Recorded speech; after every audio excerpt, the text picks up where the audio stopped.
Pilto Katokpax, huwag kang gumanti sa gumawa ng masama sa'yo. Tandaan mo, ang bulok na prutas kusang bumabagsak. Kapag tayo'y nasaktan o naapi, natural lang na may galit tayong nararamdaman. Madalas, ang unang tugon natin ay gumanti.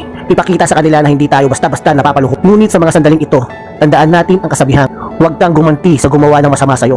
Tandaan mo, ang bulok na prutas kusang bumabagsak. Ang kahulugan nito ay malalim at puno ng karunungan. Katulad ng isang bulok na prutas na kusang bumabagsak sa puno, ang mga taong may masasamang intensyon, yun ang mga taong gumagawa ng kasamaan sa iba ay kusang babagsak. Alam mo ba, hindi na kailangan gumawa pa tayo ng hakbang para gumanti. Dahil sa huli, ang kanilang mga maling gawain ang magiging dahilan ng kanilang pagbagsak. Na sa ating kalikasan bilang tao na makaramdam ng galit, ng sama ng loob, ng pangungulila sa hustisya. Subalit, ang galit na ito ay hindi dapat maging dahilan upang tayo rin ang maging katulad nila. Alam mo ba, dapat natin maunawaan na ang bawat isa sa atin ay may kanya-kanyang pananagutan at ang ating mga aksyon ay may kaagipat, kahihinatnat. Ito ang tandaan.